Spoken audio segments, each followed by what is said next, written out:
హల్లెలూయా! హల్లెలూయా! ఎంతమంది సంతోషించారండి? నిజముగా ఎంతమంది ఆనందించారు? ఓకే. ఇక్కడ ఎంతమంది నీతిమంతులున్నారు? కొన్ని హస్తాలే కనబడ్డాయి. అంటే మిగతా వారు నీతిమంతులు కాదా? మీరు నమ్మినా, నమ్మకపోయినా మీరు నీతిమంతులేనండి. ఎందుకంటే ఆయన సిలువ బలియాగాన్ని బట్టి. ఇక్కడ ఎవరైతే ఉన్నారో ఆయన నమ్మి వారందరూ నీతిమంతులే. ప్రతిదినం నమ్మాల్సింది అదేనండి. నేను క్రీస్తు యేసునందు దేవుని నీతిని అని. నమ్మిన ప్రతి క్షణం ఆయన ఆశీర్వాదాన్ని మనం అనుభవిస్తాం మన జీవితంలో. హల్లెలూయా! సరే. రోమాపత్రిక 6 అధ్యాయం 14 వచనం చూడండి.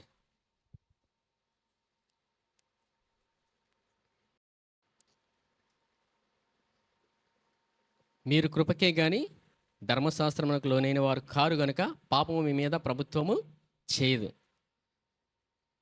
మనం దేనికి లోనై ఉన్నామండి? కృపకు లోనై ఉన్నాం. అందరూ చెప్పాలి. మీరు కృపకే గాని ధర్మశాస్త్రమునకు లోనైన వారు కారు గనుక పాపం మీ మీద ప్రభుత్వం చేయదు. ఇప్పుడు మనం దేనికి లోనై ఉన్నాం? మనకు తెలియాలండి. దేనికి లోనై ఉన్నామో. తెలియకపోతేనే ప్రవర్తించే విధానం వేరుగా ఉంటుంది. మనము కృపకు లోనై ఉన్నాం. మనము కృపకు లోనై ఉన్నామనే విషయం కూడా తెలియకపోతే ప్రవర్తించే విధానం వేరుగా ఉంటుంది. ఏం చేస్తామో కూడా తెలియదు. హల్లెలూయా! అందుకు మనం కృపకు లోనై ఉన్నాం. కృపకు లోనై ఉన్న వ్యక్తి వేరుగా ఉంటాడండి. ఆలోచన విధానం వేరుగా ఉంటుంది. మాట్లాడే విధానం వేరుగా ఉంటుంది. ఆ వ్యక్తికి ఏం చెప్పవసరం లేదు. ఇలా చేయండి అని ప్రభు కోసం. అవునా? ఆ వ్యక్తిలో నుంచి ఆనందం, దేవుని సామర్థ్యం తన్నుకుంటూ వస్తుంది. హల్లెలూయా! ఎందుకంటే ఆయన సిలువ బలియాగం ద్వారా మనల్నందరిని ఆయన నీతిమంతులుగా తీర్చాడు. ఆయన నీతిమంతులుగా తీర్చాడంటే ఎవరి సామర్థ్యం ప్రవహిస్తుంది? ఆయన సామర్థ్యం కదండి. ఇప్పుడు ఆ వ్యక్తికి ఏమైనా చెప్పాలా? మీరు ఇలా చేయండి, మీరు ఇలా నడవండి అని. మనం నీతిమంతులు నమ్ముతున్న ప్రతి క్షణం విశ్వాసంతో నడిపించబడతాం. హల్లెలూయా! దేనితో అండి? విశ్వాసంతో నడిపించబడతాం. ఆ విశ్వాసం ఎవరిది? మనదా? ఎవరిదండి? విశ్వాసం ఎవరిది? యేసు ప్రభుది. విశ్వాసానికి కర్త ఎవరు? యేసు ప్రభు. ఆయన మనల్ని నడిపించేవాడు. హల్లెలూయా! ఇప్పుడు మనం దేనికి లోనై ఉన్నాం? కృపకు లోనై ఉన్నాం. గడిచిన దినాల్లో కృప ఎంత అధికముగా మన ఎడల ఉందో దేవుడు మనకు నేర్పించాడు. హల్లెలూయా! కృప ఎంత అధికంగా ఉందండి? మన ఊహ కూడా అందదు. మనిషి ఆలోచన విధానానికి అర్థమవుతుంది అది. దేవుడు మన ఎడల అంత కృపను చూపాడు. ఈ దినం కూడా మనం ఆయన కృపను గురించి నేర్చుకుందాం. ఎంతమంది నేర్చుకోవడానికి ఇష్టపడుతున్నారు? హల్లెలూయా! మనం ఆశపడితే ఆశగల ప్రాణాన్ని ఆయన తీర్చువాడండి. ఆశగల ప్రాణాన్ని ఆయన తృప్తిపరచువాడు ఆయన. హృదయంలో నెమ్మది లేనప్పుడు ఆయన వాక్యం వింటున్నప్పుడు నెమ్మది వస్తుంది. హృదయంలో సమాధానం లేనప్పుడు ఆయన మాట విన్నప్పుడు సమాధానం వస్తుంది. ఎందుకు? సమాధానానికి కర్త ఆయన. వాక్యంలో పాత నిబంధన నుంచి క్రొత్త నిబంధన వరకు ఎన్నో కథలు ఉన్నాయి. ఎన్ని కథలు ఉన్నాయండి? ఎవరైనా లెక్క పెట్టారా? చాలా కథలు ఉన్నాయి. ప్రతి కథలో ఎవరుంటారు? యేసుప్రభు ఉంటారు. మనం యేసుప్రభుని వెతికినప్పుడు మనకు ఆయన కనబడతాడు. వెతకలేనప్పుడు ఎవరు కనబడతారు? మనకు మనమే కనబడతామండి. అవునా? దాన్నే మనిషి సామర్థ్యం అంటారు. వాక్యంలో యేసుప్రభుని చూడాలి. ఎవరిని చూడాలి? యేసుప్రభుని చూడకపోతే మనకు మనమే చూసుకుంటాం. అటువంటి స్థితిలో ఎవరు ఉండకూడదండి. ఎందుకంటే ఆయన సిలువ బలియాగం ద్వారా మనం అందరం నీతిమంతులుగా తీర్చబడ్డాం. ఇది నమ్మిన ప్రతి క్షణం ఆశీర్వదించబడుతూనే ఉంటాం. మరి దీనికి మనం ఏం చేయాలా? ఏం చేయవసరం లేదు దీన్ని. ఏం చేయాలి మరి? చాలా సులువండి. అది వాక్యంలో చూద్దాం. సరే. ఇప్పుడు పాత నిబంధనలో ఒక కథ ఉంది. ఆ కథలో ప్రతి ప్రతి అడుగులో యేసుప్రభు ఉంటారు. హల్లెలూయా! ప్రతి అడుగులో యేసుప్రభు కనబడతారండి. ఆ కథ అంత ప్రాముఖ్యమైనది. సరే చూద్దాం. ఆదికాండం తీయండి. ఆదికాండం 37 అధ్యాయం. ఆదికాండం 37 అధ్యాయం 3 వచనం.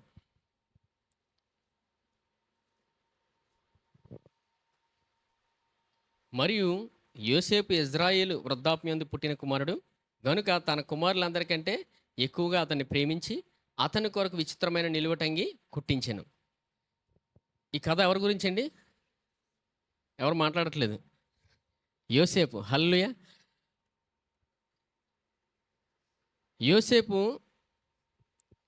యాకోబుకి ప్రియమైన కుమారుడు. ఎవరండి? ప్రియమైన కుమారుడు.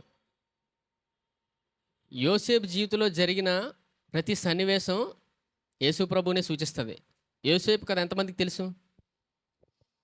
కొంతమందికి తెలుసండి. యోసేపు ఎవరి చేత అమ్మివేయబడ్డాడు? సొంత అన్నదమ్ములే అమ్మేశారు.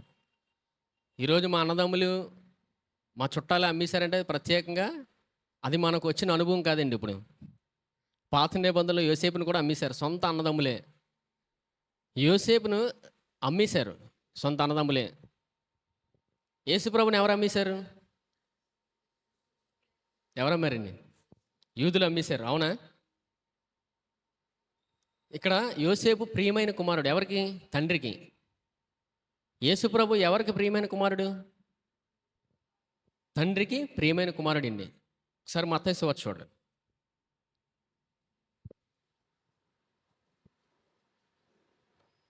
మత్తయి సువార్త 3వ అధ్యాయం చూడండి.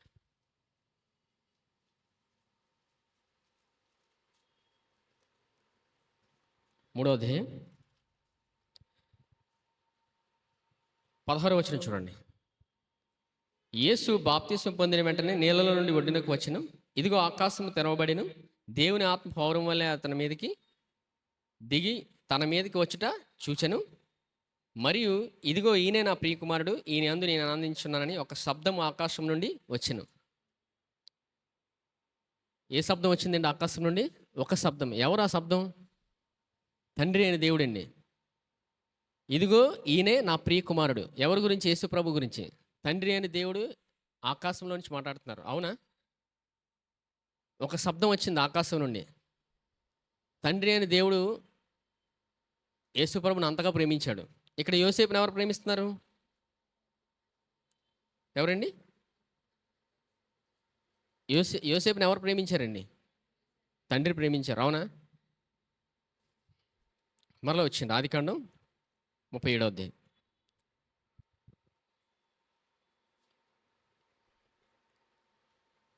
37:3. మరియు యోసేపు ఇజ్రాయేలు వృద్ధాప్యందు పుట్టిన కుమారుడు గనుక తన కుమారులందరికంటే ఎక్కువగా అతన్ని ప్రేమించి అతని కొరకు విచిత్రమైన నిలువటంగి కుట్టించను. ఇప్పుడు యోసేపు ప్రియమైన కుమారుడండి. ఎవరికి నచ్చలేదు ప్రియమైన కుమారుడు అయినప్పటికీ? అన్నదమ్ములకే నచ్చలేదు. అవునా? మనం కూడా కొంతమందికి ఇష్టపడతాం. అవునా? ఎంతమంది ఇష్టపడ్డారండి? కొంతమందికి మనం ప్రియమైన వారుగా అవుతాం ఇంట్లో తల్లిదండ్రులకి. అది ఇంట్లో ఉన్నవారికి నచ్చదు. బయట వారికి నచ్చకపోవడం వేరే విషయం. అవునా? ఇంట్లో ఉన్నవారికి నచ్చం. ఇక్కడ యోసేపుకి కూడా అదే సందర్భం వచ్చింది. అన్నదమ్ములే అమ్మివేశారు. చూడండి ఎంతగా అమ్మారో చూద్దాం. 13వ వచనం. 13 కాదండి, క్షమించండి, 26వ వచనం. అప్పుడు యూదా మనము మన సహోదరుని చంపి వాని మరణమును దాచిపెట్టినందువలన ఏమి ప్రయోజనము? ఈ ఇష్మాయేలీయులకు వాడిని అమ్మివేయదము రండి. వాడు మన సహోదరుడు, మన రక్త సంబంధి కదా, వానికి హాని ఏమీ చేయరాదని తన సహోదరులతో చెప్పెను. అందుకు అతని సహోదరులు సమ్మతించిరి. 28. మిథ్యానీయులైన వర్తకులు ఆ మీదుగా వెలుచుండగా వారు ఆ గుంటలో నుండి యోసేపుని పైకి తీసి ఆ ఇష్మాయేలీలకి 20 తులముల వెండికి అతన్ని అమ్మివేశారు. ఎంతకు అమ్మారండి? 20 తులముల వెండికి అమ్మేశారు యోసేపుని. యేసుప్రభుని కూడా అమ్మేశారు. ఎవరు అమ్మారు యేసుప్రభుని? యేసుప్రభుని ఎవరు అమ్మారండి? ఇస్కరియోతు యోధా. ఇక్కడ ఎవరు మాట్లాడుతున్నారు? ఇక్కడ కూడా యోధాయే మాట్లాడుతున్నాడండి. హల్లెలూయా. చూడండి 26వ వచనం. అప్పుడు యోధా, ఇక్కడ యోధా అమ్మివేశాడు అన్నదమ్ముల్లో, అక్కడ ఇస్కరియోతు యోధా కూడా అమ్మేశాడు యేసుప్రభుని. ఇప్పుడు యేసుప్రభుని భూమి మీదకి ఎవరి కొరకు వచ్చారండి? ఆయన మన కొరకే. ఇప్పుడు ఈ అన్నదమ్ముల దగ్గరికి ఎవరు పంపించారు యోసేపుని? యాకోబు ఇంటి తండ్రి పంపించాడు. అవునా? 13వ వచనం చూడండి. అప్పుడు ఇజ్రాయేలు యోసేపుని చూసి, నీ సహోదరులు శెకెములో మందమేపుచున్నారు, నిన్ను వారి యొద్దకు పంపెదను రమ్మన్నప్పుడు అతడు మంచిదని అతనితో చెప్పెను. ఇప్పుడు యోసేపుని ఎవరు పంపించారు అన్నదమ్ముల దగ్గరికి? తండ్రి పంపించాడండి. భూమి మీదకి యేసుప్రభుని ఎవరు పంపించారు? తండ్రి పంపించారండి. చివరికి యేసుప్రభుని అమ్మివేస్తారు. అవునా? చూడండి తర్వాత ఏం జరిగిందో చూడండి.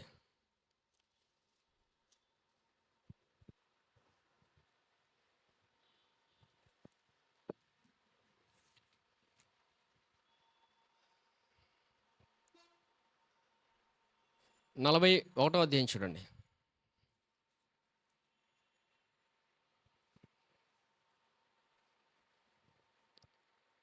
55వ వచనం. ఐగుప్తు దేశమంతటను కరువు వచ్చినప్పుడు ఆ దేశస్థుల ఆహారం కోసం ఫరోతో మొరపెట్టుకొనిరి. అప్పుడు ఫరో, మీరు యోసేపు వద్దకు వెళ్ళి అతడు మీతో చెప్పినట్లు చేయడని ఐగుప్తులందరితో చెప్పెను. ఈ సందర్భం కూడా యేసుప్రభుని సూచిస్తుందండి. ఇప్పుడు ఫరో ఎవరి దగ్గరికి వెళ్ళమంటున్నాడు? మళ్ళా చూడండి. ఐగుప్తు దేశమంతటను కరువు వచ్చినప్పుడు ఆ దేశస్థులు ఆహారం కోసం ఫరోతో మొరపెట్టుకొనిరి. అప్పుడు ఫరో, మీరు యోసేపు వద్దకు వెళ్ళి అతడు మీతో చెప్పినట్లు చేయడని ఐగుప్తులందరితో చెప్పాను. ఇప్పుడు ఐగుప్తులో కూడా కరువు వచ్చింది. కరువు వచ్చినప్పుడు ఫరో యోసేపు దగ్గరికి వెళ్ళమన్నాడు. అవునా?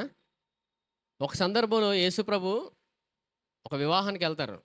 ఎంతమంది తెలుసు? వివాహానికి వెళ్ళినప్పుడు అక్కడ కరువు వస్తుంది. ఏ కరువు? ద్రాక్షరసం అయిపోద్ది. అవునా? అప్పుడు తల్లి అయిన మరియా ఎవరి దగ్గరికి వెళ్ళమంటుంది? యేసుప్రభు దగ్గరికి వెళ్ళమంటుంది. అవునా? కరువు వచ్చినప్పుడు ఎవరి దగ్గరికి వెళ్ళాలి? యేసుప్రభు దగ్గరికి వెళ్ళాలండి. మనకు ఆరోగ్య పరిస్థితి బాగాలేనప్పుడు, ఇంట్లో సమస్య వచ్చినప్పుడు ఎవరి దగ్గరికి వెళ్ళాలి? కరువు పరిస్థితిలో ఉన్నప్పుడు యేసుప్రభు దగ్గరికి వెళ్ళాలండి. ఇక్కడ కరువు వచ్చింది ఐగుప్తులో. వీరిని ఎవరి దగ్గరికి పంపిస్తున్నారు? ఫరో యోసేపు దగ్గరికి పంపిస్తున్నాడు. అవునా? కనాను విందులో కరువు వచ్చింది. మరియా ఎవరి దగ్గరికి పంపించింది? యేసుప్రభు దగ్గరికే. మనం ప్రతిరోజు యేసుప్రభు దగ్గరికి వెళ్ళాలండి. మన పరిస్థితి బాగాలేనప్పుడు, మనకు సమస్య ఇబ్బంది వచ్చినప్పుడు యేసుప్రభు దగ్గరికి వెళ్ళాలి. మనం అలా వెళ్తున్నామంటే ఆయనకి విలువిస్తున్నామని అర్థం. హల్లెలూయా. పరిస్థితి బాగాలేనప్పుడు వెంటనే ఎవరి దగ్గరికి వెళ్ళాలి? మొట్టమొదటి యేసుప్రభు దగ్గరికి వెళ్ళాలండి. అలా వెళ్తున్నామంటే యేసుప్రభుకి మనం విలువిస్తున్నాం, ఆయన మీద ఆధారపడుతున్నామని అర్థం. సరే, 45వ అధ్యాయం 4వ వచనం.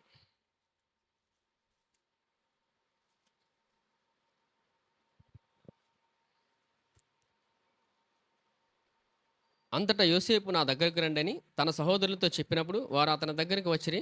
అప్పుడు అతడు ఐగుప్తునకు వెళ్ళినట్లు మీరు అమ్మివేసిన మీ సహోదరుడైన యోసేపును నేనే. అయినను నేను ఇక్కడికి వచ్చినట్లు మీరు నన్ను అమ్మివేసినందుకు దుఃఖపడకుడి. అది మీకు సంతాప పుట్టింపనీయుడి.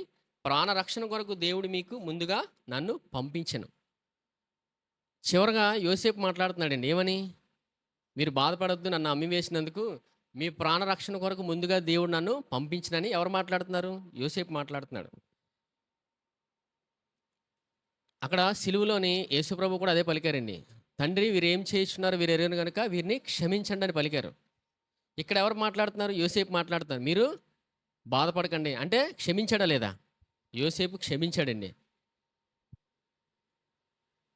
యోసేపు అమ్మివేయబడ్డారు, యేసుప్రభు వారు కూడా అమ్మివేయబడ్డారు. అవునా? యోసేపు జీవితంలో ఎలాగైతే యోసేపు ముందుకెళ్ళాడో యేసుప్రభు జీవితంలో కూడా అదే కనబడింది. ఈ కథ అంతట్లో ఎవరు కనబడుతున్నారు? యేసుప్రభే కనబడుతున్నారు. యోసేపు ముందుగా వెళ్ళబడ్డారు, పంపివేయబడ్డాడు. ఎవరి కొరకు? అన్నదమ్ముల కొరకు. అవునా? ఈ భూమి మీదకి యేసుప్రభు దిగి వచ్చింది మన కొరకండి, ప్రాణరక్షణ కొరకు. దేనికి వచ్చారండి ఆయన?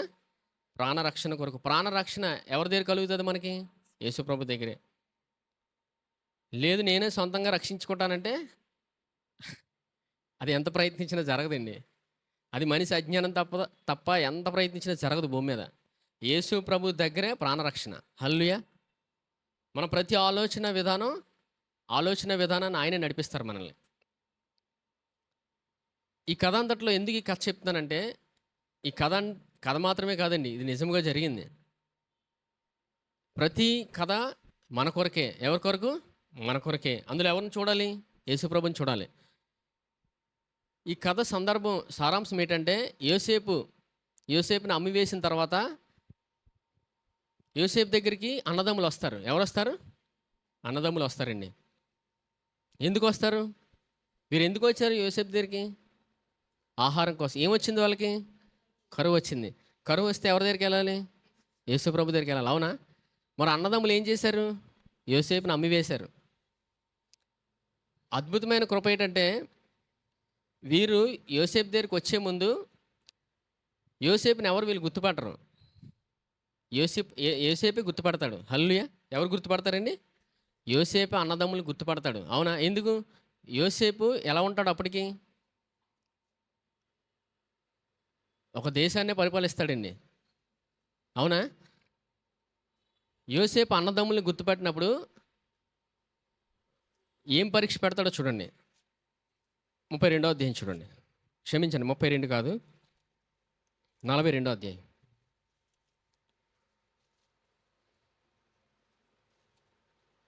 42వ అధ్యాయం 12వ వచనం. అయితే అతడు లేదు, ఈ ఈ దేశము గుట్టు తెలుసుకున్నట్టుకే వచ్చితిరని వారితో అనెను. అందుకు వారు, నీ దాసులమైన మేము 12 మంది సహోదరులము, కనాను దేశంలో ఉన్న ఒక మనుషుని కుమారులము. ఇదిగో కనిష్ఠుడు నేడు మా తండ్రి వద్ద ఉన్నాడు, ఒకడు లేడు అని ఉత్తరమిచ్చిరి. అయితే యోసేపు, మీరు వేగుల వారిని నేను మీతో చెప్పిన మాట నిజమే. ఇప్పుడు యోసేపు ఏమంటున్నాడు? మీరు వేగులవారు. వేగులవారు అంటే మీరు ఈ దేశాన్ని దోచుకోవడానికి వచ్చారని. అవునా? అన్నదమ్ముల్ని ఎవరు గుర్తుపెట్టారు? యోసేపు గుర్తుపెట్టాడు. యోసేపు ఏమన్నాడు? మీరు వేగులవారని అన్నప్పుడు వారు భయపడ్డారు. మొత్తం కథ అంతా వాళ్ళే చెప్పేస్తారు, మేము 12 మంది అని. కనిష్ఠుడు ఇంకా ఇంటి దగ్గర ఉన్నాడు, ఒకడు లేడు. కనిష్ఠుడు ఎవరు అందులో? కనిష్ఠుడు ఎవరండి? ఆఖరివాడు బెన్యామీను. ఈ కథలో ఏంటంటే యాకోబుకి 4 భార్యలండి. ఎవరికి? 4 భార్యలు. అందరూ ఇద్దరు ప్రాముఖ్యమైన వారు, ఇద్దరు దాసీలు. పాత నిబంధనలో దాసీలు ఉండేవారండి. అబ్రహాం భార్య ఎవరు? హాగరు. దాసి ఎవరు? అవునా? అబ్రహాం భార్య ఎవరండి? సారా. దాసి హాగరు. ఇది మనకు తెలుసు. అలాగే యాకోబు కూడా 2 భార్యలు. ఒక భార్య పేరు రాహేలు, రెండో భార్య పేరు లేయా. ఇంకా 2 దాసీలు. రాహేలుకి 2 పుట్టినవారు ఎవరు? యోసేపు, బెన్యామీను. అవునా? బెన్యామీను పుట్టిన తర్వాత రాహేలు చనిపోద్దులేండి. సరే, 35వ అధ్యాయం చూడండి, 16వ వచనం.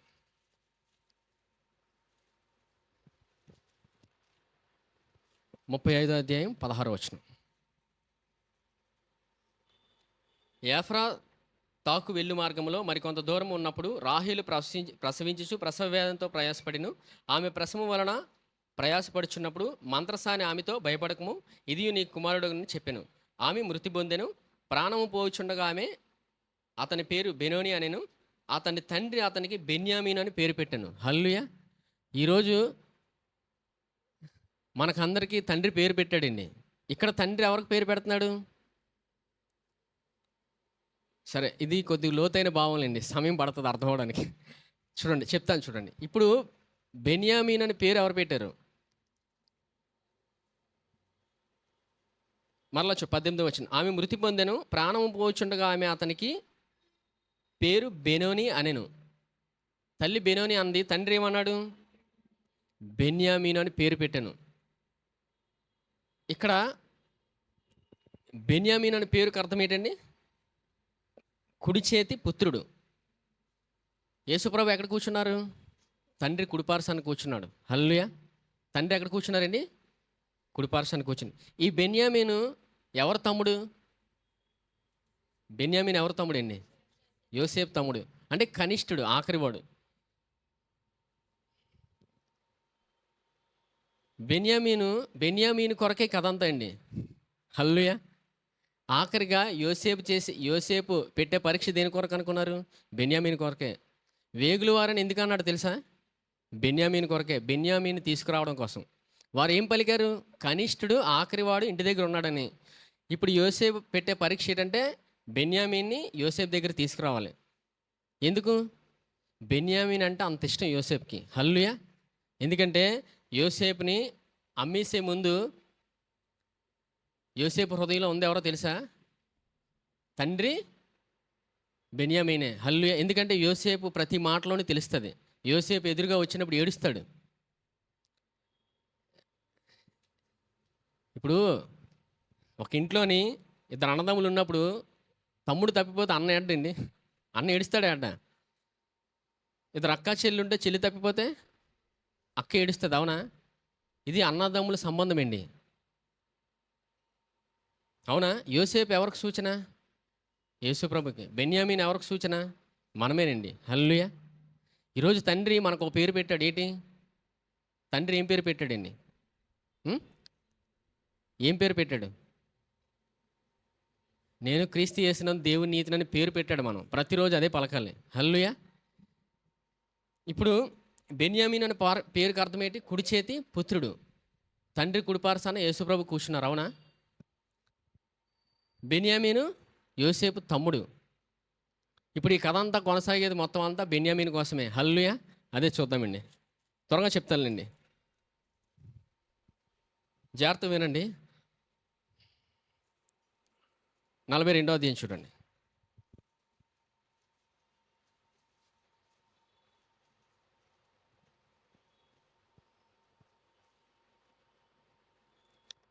ఒకసారి 18వ వచనం చూడండి. 42వ అధ్యాయం 18వ వచనం. 3వ దినమున యోసేపు వారిని చూసి, నేను దేవునికి భయపడి వాడను, మీరు బ్రతుకున్నట్టు దీన్ని చేయడి. మీరు యథార్థవంతులైతేరా, మీ సహోదరులో ఒకడు ఈ చెరసాల్లో బంధింపబడవలను. మీరు వెళ్ళి మీ కుటుంబంలో కరువు తీరుటకు ధాన్యం తీసుకుని పోడి, మీ తమ్ముని నా యొద్దకు తీసుకొని రండి, అట్లు మీ మాటలు సత్యమైనట్టు కనబడు కనుక మీరు చావరని చెప్పాను. వారు అట్లు చేసిరి. అప్పుడు వారు, నిశ్చయముగా మన సహోదరుని ఎడల మనం చేసిన అపరాధమునకు శిక్ష పొందుచున్నాము. అతడు మనల్ని బతిమాలు కోరినప్పుడు మనము అతన్ని వేదన చూచి వినకపోతిమి, అందువలన ఈ వేదన మనకు వచ్చినని ఒకరితో ఒకడు మాట్లాడుకునేది. మరియు రూబేను, ఈ చిన్నవాని ఎడల పాపం చేయకూడదని నేను మీతో చెప్పలేదా? అయినను మీరు వెనకరైతిరి గనుక అతని రక్తాపరాధం మన మీద మోపడుచున్నది వానికి ఉత్తరమిచ్చెను. అయితే ద్విభాషి వారి మధ్య నుండిన గనుక తన మాట యోసేపు గ్రహించినని వారు తెలుసుకోలేదు. అతడు వారి యొద్ద నుండి అవతలకు పోయి ఏడ్చి మరలా వారి యొద్దకు వచ్చి వారితో మాట్లాడి వారిలో సిమియోన్ను పట్టుకొని వారి కన్నుల ఎదుట అతన్ని బంధించెను. ఇక్కడ ఈ సందర్భంలో యోసేపు ఏడుస్తాడండి. ఎందుకు? వేగులవారు అన్నందుకు. సొంత అన్నదమ్ములే వేగులవారు అన్నాడని ఒక పరీక్ష పెడుతున్నాడు యోసేపు. అయినా బాధపడ్డాడు. ఎందుకు? అన్నదమ్ములు. ఇక్కడ ఎవరిని బంధించాడు? ఇప్పుడు ఎవరిని బంధించి? సిమియోన్ని అండి. సిమియోన్ని బంధించాడు. ఎందుకు బంధించాడు? చిన్నవాడిని తీసుకొస్తారని, అవునా? చిన్నవాడిని తీసుకురావడం కొరకు సిమియోన్ని బంధించాడు. ఈ సందర్భంలో ఏం జరుగుతుందంటే, ఎలాగైనా సరే చిన్నవాడిని తీసుకురావాలని అన్నదమ్ములు ప్రయత్నిస్తారు. ఇంటికి వెళ్ళాక తండ్రి ఒప్పుకోడు. ఎవరు? యాకోబు ఒప్పుకోడు. ఒప్పుకోపోతే చివరిగా బతిమలాడు ఎలాగో తీసుకొస్తాడు. తీసుకొచ్చినప్పటికీ వీరి హృదయ పరీక్ష జరుగుతుంది. ఏం జరుగుతుంది? వీరు ఇంకా అలాగే ఉన్నారో మార్పు చెందారని.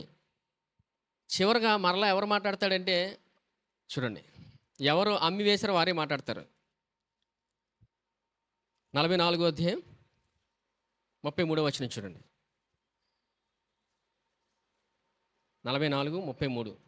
తమ దాసునైన నేను ఈ చిన్నవాడిని గురించి నా తండ్రికి పూటపడి నీ యొద్దకు నేను అతన్ని తీసుకొని రాని ఎడల నా తండ్రి దృష్టి యందు ఆ నింద నా మీద ఎల్లప్పుడూ ఉండునని చెప్పితిని. కాబట్టి తమ దాసునైన నన్ను ఈ చిన్నవానికి ప్రతిగా ఏలినవానికి వాని దాసునిగా ఉండనిచ్చి ఈ చిన్నవాడిని తమ సహోదరులతో వెళ్ళనిమ్ము. ఇప్పుడు ఇక్కడ ఎవరు మాట్లాడుతున్నారండి? యోధా మాట్లాడతారండి. ఎవరిని అమ్మేశాడు యోధా? యోసేపుని అమ్మేశాడు. ఇప్పుడు ఎవరికి ప్రతిగా తీసుకోమంటున్నాడు నన్ను? బెన్యామీనుకు ప్రతిగా తీసుకోమంటాడండి. అంటే సిమియోన్ని బంధించిన తర్వాత మీకు ఇది ఇంటికి వెళ్ళి చదువుకోండి. ఈ సందర్భం అంతా చదివితే పెద్ద కథ ఇది. హల్లెలూయా. సిమియోన్ని తీసుకొచ్చిన తర్వాత, సిమియోన్ని బంధించిన తర్వాత వారు బెన్యామీన్ని తీసుకొస్తారు అన్నదమ్ములు.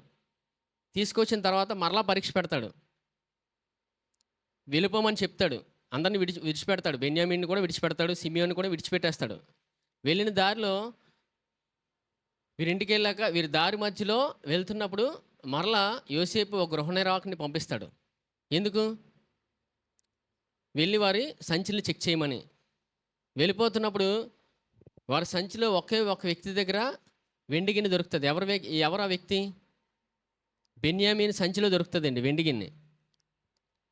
మరలా వారిని మళ్ళీ వెనక్కి తీసుకొస్తాడు యోసేపు. హల్లెలూయా. ఎందుకంటే అక్కడ వారికి నేర్పిస్తాడు యోసేపు. వారి హృదయ స్థితి ఎలాగుందని. ముందు అలాగే ఉందా? ఇప్పుడు కూడా అలాగే ఉన్నారని. మరలా ఏం జరుగుతుందంటే యోసేపు చూడండి ఇక్కడ ఏం మాట్లాడతాడు. 45వ అధ్యాయం. అప్పుడు యోసేపు తన యొద్ద నిలిచున్న వారందరి ఎదుట తన్ను తాను అణచుకొనజాలక, నా యొద్ద నుండి ప్రతి మనిషిని వెలుపలకు పంపివేయడని బిగ్గరగా చెప్పెను. యోసేపు తన సహోదరులకు తను తాను తెలియజేసుకున్నప్పుడు ఎవరినూ అతని యొద్ద నిలిచి ఉండలేదు. అతడు ఎలుగెత్తి ఏడవగా ఐగుప్తీయులు ఫరో ఇంటి వారిని వినిరి. అప్పుడు యోసేపు, నేను యోసేపును, నా తండ్రి ఇంకా బ్రతికి ఉన్నాడా అని అడిగినప్పుడు అతని సహోదరులు అతని సమ్ముఖమందు తొందరపడి అతనికి ఉత్తరము ఇయ్యలేకపోయిరి. అంతటి యోసేపు, నా దగ్గరికి రండి అని తన సహోదరులతో చెప్పినప్పుడు వారు అతని దగ్గరికి వచ్చిరి. అప్పుడు అతడు ఐగుప్తునకు వెళ్ళినట్టు మీరు అమ్మి వేసిన మీ సహోదరుని యోసేపును నేనే. అర్థమైందండి. చివరగా సిమియోన్ని బంధించి విడిపిస్తాడు. అవునా? బెన్యామీన్ వచ్చినట్టు సిమియోన్ని వదిలేస్తారు. అందరినీ వెళ్ళిపోమని చెప్తాడు. వెళ్ళిపోయిన తర్వాత బెన్యామీన్ సంచిలో ఒక వెండిగిని పెడతాడు. వాళ్ళు వెళ్తున్న తర్వాత మరలా యోసేపు గృహ నిర్వాహకుడిని, అంటే యోసేపు దగ్గర ఉన్న వ్యక్తిని వారు సంచులు చెక్ చేయమని పంపిస్తాడు. ఎవరి సంచిలో దొరికింది వెండిగిన్ని? బెన్యామీన్ గిన్నెలో బెన్యామీన్ సంచిలో దొరుకుతుంది వెండిగిన్ని. మరలా తీసుకొచ్చేస్తాడు. తీసుకొచ్చిన తర్వాత వారి మధ్యలో యోసేపు నిలబడి, నేనే మీ యోసేపుని, మీరు అమ్మివేసిన సహోదరునని తను తాను కనబరుచుకుంటాడు. హల్లెలూయా. ఎందుకంటే ఇదంతా చేస్తాడంటే వారు హృదయ స్థితి తెలుసుకోవడానికి, వారు ఇంకా అలాగే ఉన్నారని. బెన్యామీనికి ప్రతిగా ఎవరిని తీసుకోమంటాడు? ఒక సహోదరుడు యోధా. అప్పుడు వారికి అర్థమవుతుంది, యోధా యేసుప్రభుని అమ్మివేస్తాడు, యోధానే బెన్యామీనికి ప్రతిగా నన్ను బంధించని యోసేపుని అడుగుతాడు. దాన్ని బట్టి ఏమర్థమైంది? వారు హృదయ స్థితి, వారు మార్చబడ్డారని, మారిపోయారు వాళ్ళు. ఎందుకు? వారు మధ్యలోనే తెలుసుకున్నారు వాళ్ళు, మనం యోసేపుని అమ్మివేశాం, అందుకే ఇదంతా జరిగిందని. ఎందుకంటే యోసేపు వారికి ఎదురుగా ఎలా కనబడుతున్నాడు? యోసేపు ఎదురుగా ఎలా కనబడుతున్నాడండి?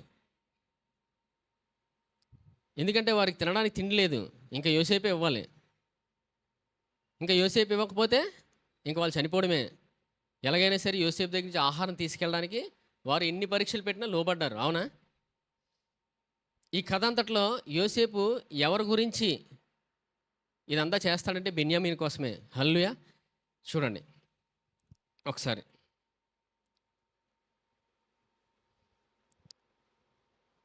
45వ అధ్యాయం 22వ వచనం చూడండి. అతడు వారికి 2 దుస్తుల బట్టలు ఇచ్చెను. బెన్యామీనుకు 300 తులముల వెండియును 5 దుస్తుల బట్టలు ఇచ్చెను. ఏమిచ్చాడండి? 2 దుస్తుల బట్టలు ఇచ్చెను. బెన్యామీనుకు 300 తులముల వెండియును 5 దుస్తుల బట్టలు ఇచ్చెను. బెన్యామీనికి ఎన్ని దుస్తులు ఇస్తున్నాడండి? 5. అవునా? కృప. మిగతా వాళ్ళకి ఎన్ని ఇచ్చాడండి? 2. బెన్యామీనికి 5 ఇచ్చాడు. తర్వాత చూడండి ఇంకా బెన్యామీనికి ఏమి ఇచ్చాడు. బెన్యామీనుకును 300 తులముల వెండియును 300 తులముల వెండి 5 దుస్తుల బట్టలు ఇచ్చాను.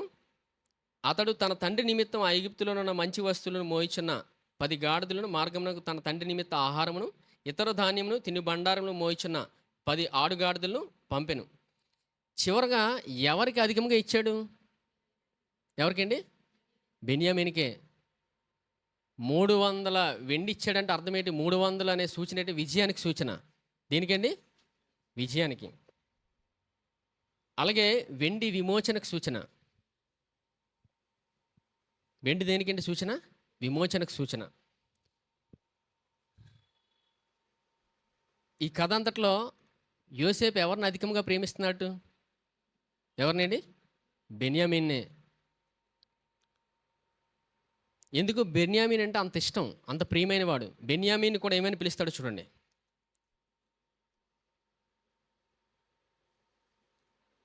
చూడండి 43వ అధ్యాయం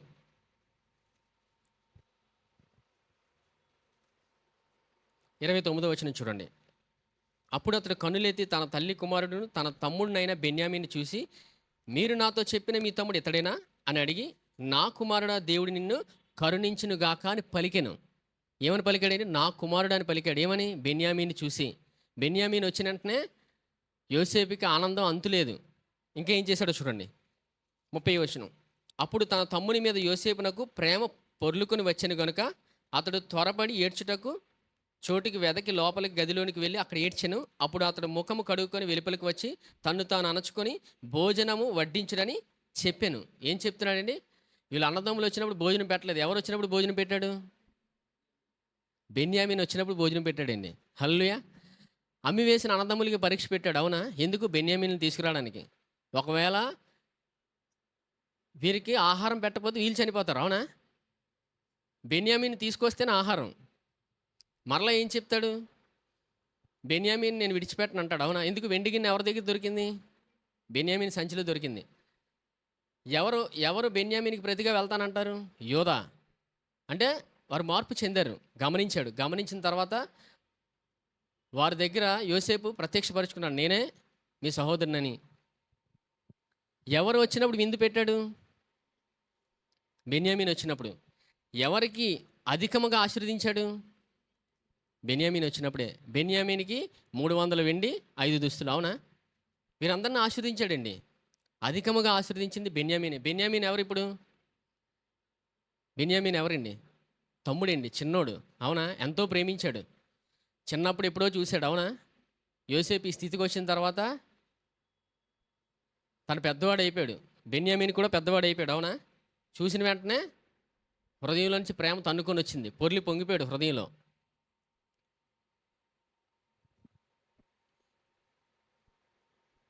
ఇప్పుడు తండ్రి ఎవరండి? మనకు తండ్రి ఎవరు?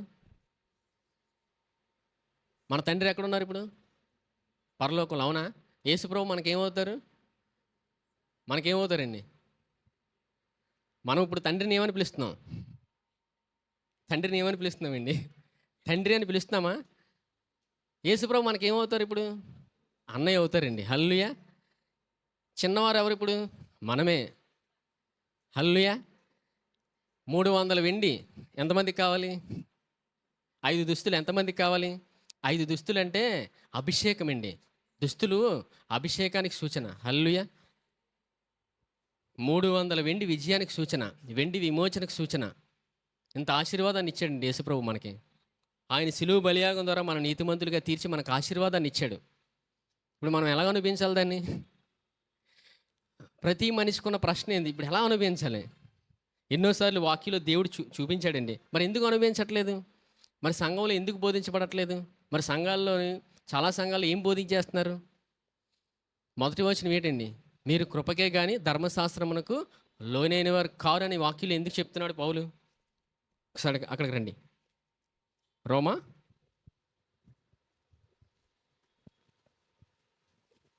రోమా 6:14 చూడండి. రోమా 6:14 మీరు కృపకే గాని ధర్మశాస్త్రముకు లోనైన వారు కారు గనుక పాపము మీ మీద ప్రభుత్వము చేయదు. ఇప్పుడు కృపకు లోనై ఉన్నామండి. ఇంత ఆశీర్వాదం అని ఇచ్చాడు దేవుడు. 300 వెండి. అవునా? 5 దుస్తులు. ఇంత ఆశీర్వాదం దేవుడు ఇచ్చిన మరి ఎందుకు అనుభవించట్లేదు? మనం ఏ విధానంలో వెళ్ళిపోతున్నాం? అసలు మనం ఎలా ఉన్నాం? మన పరిస్థితి ఏంటి అనేది వాక్యంలోని వింటేనే అర్థమవుతుంది. గమనించుకోలేండి. లేదు నేను చర్చికి వచ్చి వెళ్ళిపోతానంటే అదొక మతం అయిపోద్ది.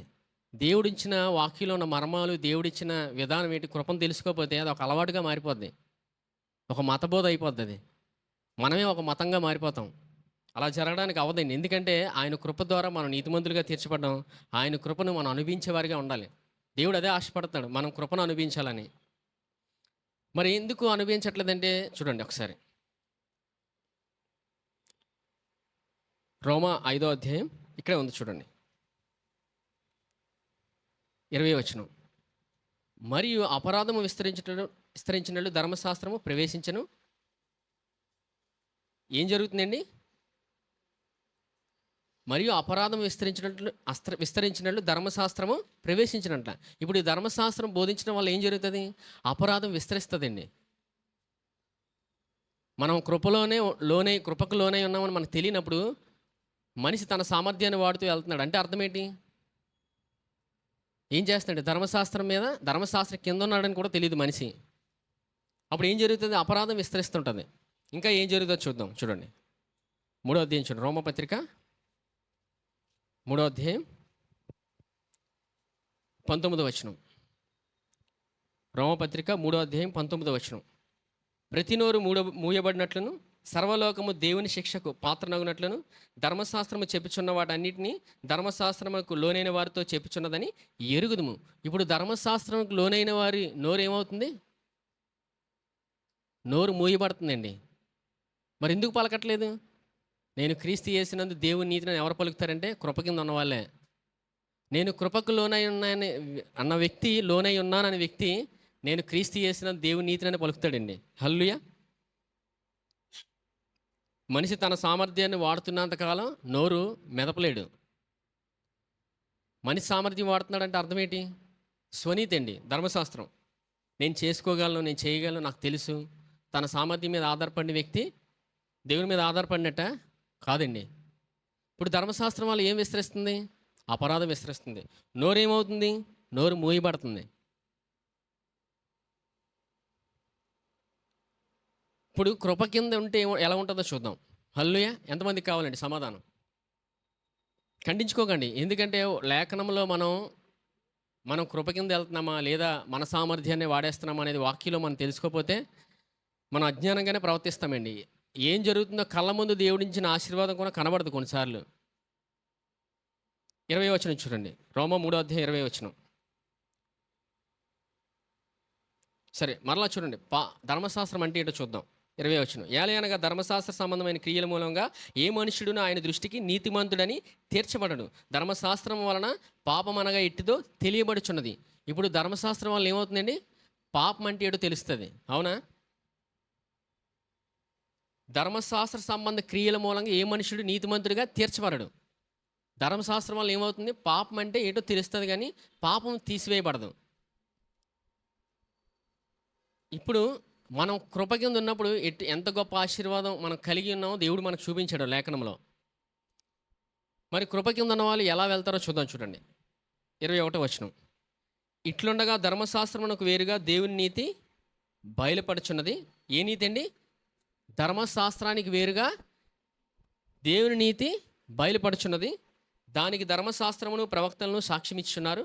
అది యేసుక్రీస్తు యొక్క విశ్వాస మూలమైనదై నమ్మువారందరికీ కలుగు దేవుని నీతి అయి ఉన్నది. ఏంటండి అది? యేసుక్రీస్తు నందలి కాదండి, యేసుక్రీస్తు యొక్క విశ్వాస మూలమునదై నమ్మువారందరికీ కలుగు దేవుని నీతి అయి ఉన్నది. ఇప్పుడు ఏముందండి? మనం ఎప్పుడైతే యేసుప్రభుని నమ్ముకున్నామో నీతిమంతులుగా తీర్చబడ్డామండి. మన స్థానం ఏంటి? ఇప్పుడు నీతిమంతులమే.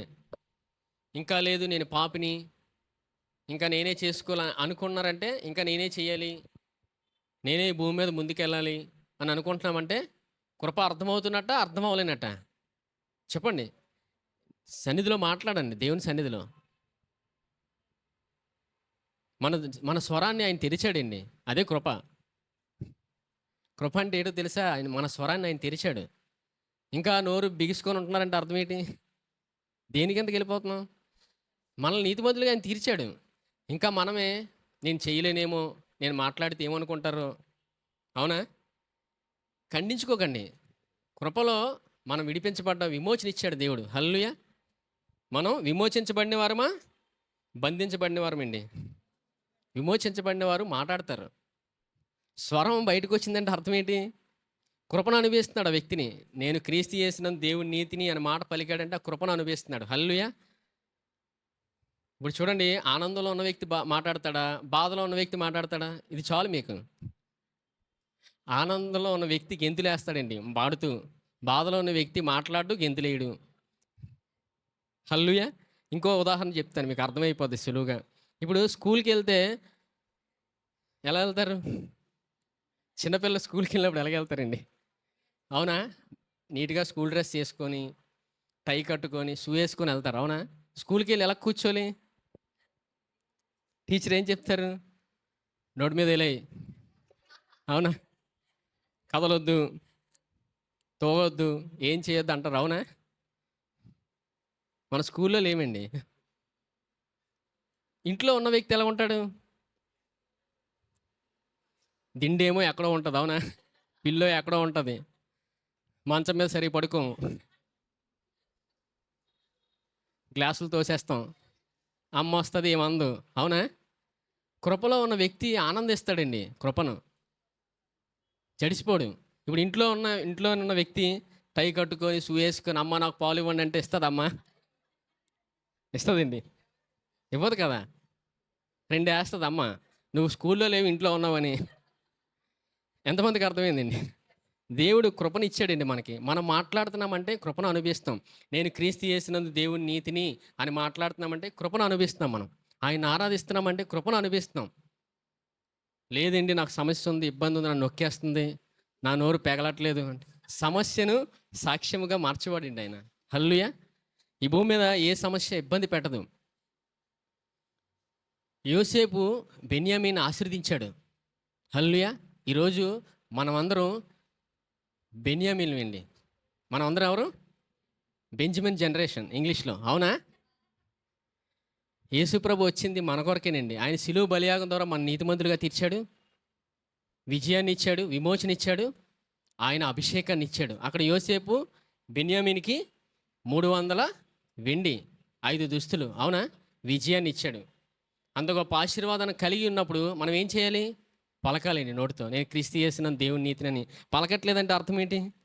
ఖండించుకుంటున్నాడండి మనిషి.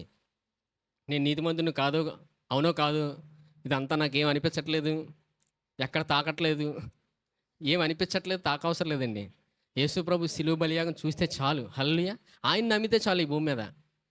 మనుషుని నమ్ముట కంటే యెహోవాను ఆశ్రయించుట మేలు. పౌలు ఏం రాస్తాడు సంఘానికి? ఆనందించుడి, మరల చెప్పుదును ప్రభువునందు ఆనందించుడి. చూడండి, ఒక వచనం చూపిస్తాను. సామెతలు 17వ అధ్యాయం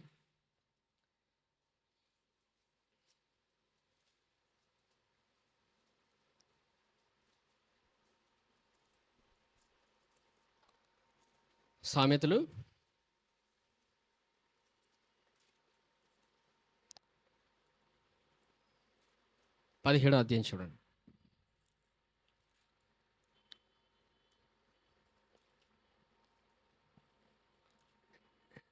22వ వచనం.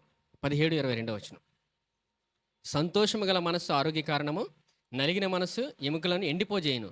సంతోషము గల మనసు ఏం చేస్తుందండి? ఆరోగ్య కారణం. దేవుడు ఆరోగ్యాన్ని సంతోషంలోనే పెట్టాడండి. హల్లెలూయా! దేవుడు ఆరోగ్యాన్ని ఎక్కడుంచాడు? సంతోషంలోనే. అందుకే పౌలు సంఘానికి రాస్తాడు, ఆనందించుడి, మరల చెప్పుదును ప్రభువునందు ఆనందించుడి. ప్రభువునందు ఆనందించిన అర్థం ఏంటంటే, నేను క్రీస్తు యేసునందు దేవుని నీతిని అనే మాట పలుకుతాం, దేవుడి సన్నిధిలో మాట్లాడతాం, ఆయన్ని ఆరాధిస్తాం. నోరు తెరవబడిందండి, అదే కృప. నోరు మూయబడలేదు. అవునా? దేవుని కృప వింటున్నప్పుడు మనం కృపను అనుభవిస్తామండి, స్వరాన్ని విప్పి. హల్లెలూయా! దేవుడు అంత ఆశీర్వాదాన్ని ఇచ్చాడు. ఆశీర్వాదం ఇప్పుడు ఏ విధంగా ఉంది? ప్రతి ఆశీర్వాదం క్రీస్తులో ఉంది. ఆత్మ సంబంధమైన ప్రతి ఆశీర్వాదం క్రీస్తులో ఉంది. ప్రతి ఆశీర్వాదాన్ని నమ్మి పలికి అనుభవించడమే జీవితంలో కనబడుతుందండి. హల్లెలూయా! బెన్యామీన్ని ఎవరు ఆశీర్వదించారు? యోసేపు ఆశీర్వదించాడు. అవునా? యోసేపు ఎవరు? సూచన ఎవరికి పోలికగా ఉన్నాడు? యేసుప్రభుకి అండి. ఇప్పుడు యేసుప్రభు ఎవరిని ఆశీర్వదిస్తారు? మనల్ని ఆశీర్వదిస్తారు. ఎందుకు? మనం ఆయనకి ప్రియమైన వారం. ఎవరు? ప్రియమైన వారం అండి. మనల్ని ఆయన ఆశీర్వదించాడు. హల్లెలూయా! మనల్ని దీవించాడు, ఆశీర్వదించాడు, విజయాన్ని ఇచ్చాడు, ఆయన సామర్థ్యాన్ని ఇచ్చాడు. మనం ప్రతిదినం నేను క్రీస్తు యేసునందు దేవుని నీతిని నమ్ము పలుకుతున్నామంటే అర్థం ఏంటి? మనము కృప కింద ఉన్నాం. దేని కిందండి? కృపకు లోనైన వారు. కృపకు లోనైన వారు నమ్మి పలుకుతారండి. హల్లెలూయా! వారి స్వరం ఎప్పుడు మాట్లాడుతూనే ఉంటుంది. వాళ్ళ స్వరం ఏం చేస్తుంది? మాట్లాడుతూనే ఉంటుందండి. మనం యేసుక్రీస్తునందు దేవుని నీతిని అని మాట్లాడే ప్రతి క్షణం దేవుడిచ్చిన ఆశీర్వాదం, అభిషేకాన్ని, సామర్థ్యాన్ని, సమస్త జీవాన్ని, ఆయన ఇచ్చిన జీవాన్ని మనం అనుభవిస్తాం. హల్లెలూయా! ఎంతమంది అనుభవించాలనుకుంటున్నారు? ప్రతిదినం ప్రతి క్షణం పలకండి, నేను క్రీస్తు యేసునందు దేవుని నీతిని అని. ఎంతగా పలుకుతామో ఆశీర్వాదాన్ని అనుభవిస్తాం. హల్లెలూయా! ఈ సమయంలో రొట్టె ద్రాక్షరసం తీసుకుందాం.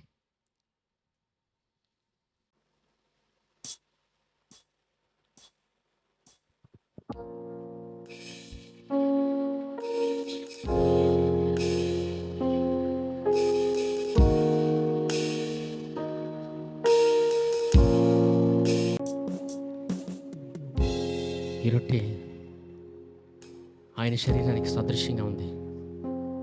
ప్రతి మానవుడు రక్షించబడాలని ఆయన శరీరంలో మానవునికి వచ్చే ప్రతి శిక్షను ఆయన శిలువలో భరించాడు. ఆయన శరీరంలో ప్రతి భారాన్ని, ప్రతి బాధను భరించాడు. అనారోగ్యం నుంచి వచ్చే ప్రతి బాధను భరించాడు ఆయన. శిక్ష అంతటిని భరించాడు శరీరంలో. నలిగిపోయాడు ఆయన. ఆయన ఆరోగ్యాన్ని మనకిచ్చాడు. ఆయన ఆరోగ్యాన్ని మనకిచ్చాడు. ఆయన పొందిన దెబ్బల వల్ల నాకు స్వస్థత కలిగిన నమ్మి ఈ రొట్టెని తీసుకోండి.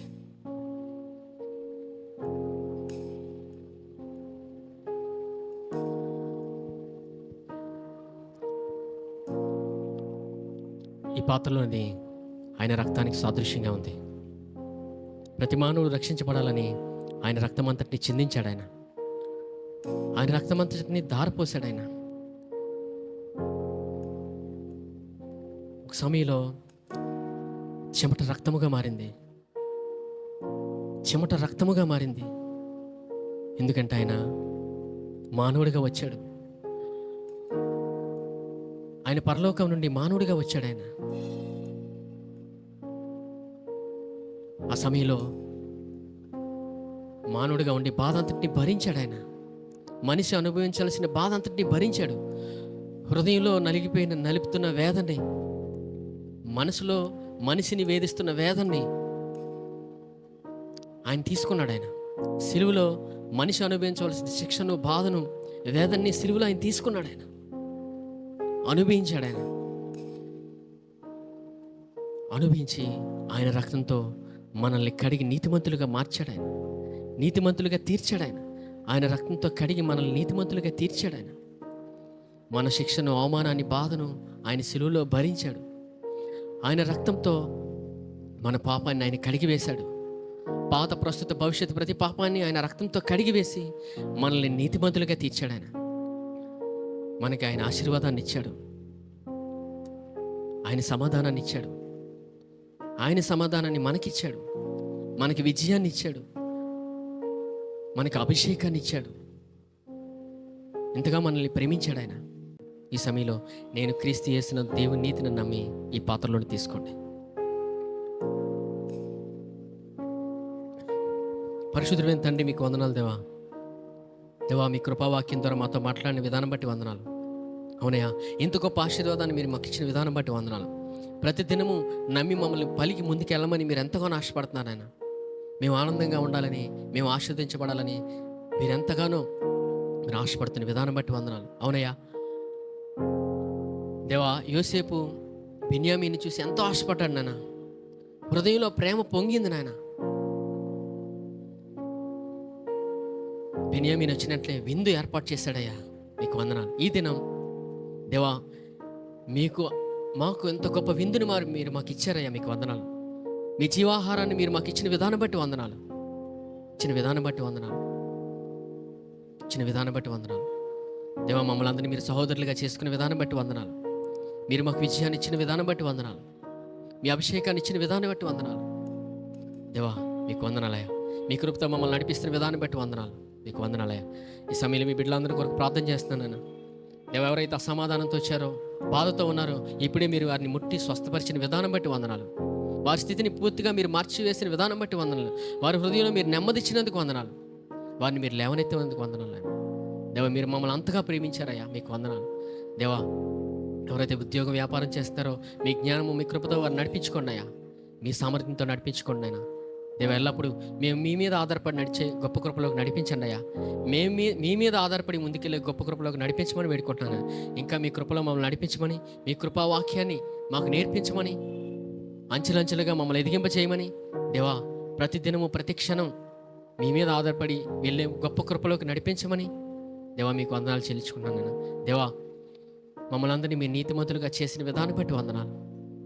ప్రతిదినము మేము నాయన పలికి ముందుకెళ్ళే గొప్ప కృపలోకి నడిపించమని, అంత కృపను మరి మాకు ఇచ్చిన విధానం బట్టి వందనాలు. అంతగా మా స్వరాన్ని మీరు తెరిచిన విధానం బట్టి వందనాలు. దేవా, ఈ సమయంలో కూడా మేమందరం మేము క్రీస్తు యేసునందు దేవుని నీతిని అని పలికి మేము ముందుకెళ్ళాలని మీరు ఎంతగా ఆశపడుతున్నారయ్యా. అందుని బట్టి మీకు వందనాలు. దేవా, మమ్మల్ని మీరే నడిపించుకొని మీరే మహిమగంత పొందుకోమని నజరేయుడైన యేసుక్రీస్తు నామములో అడిగి వేడుకుంటున్నాం తండ్రి. ఆమేన్. యెహోవా నిన్ను ఆశీర్వదించి నిన్ను కాపాడును గాక. యెహోవా తన సన్నిధి కాంతి ప్రకాశింపజేసి నిన్ను కరుణించును గాక. యెహోవా తన సన్నిధి కాంతి ఉదయింపజేసి నీకు సమాధానము కలుగ చేయును గాక. ఆమేన్.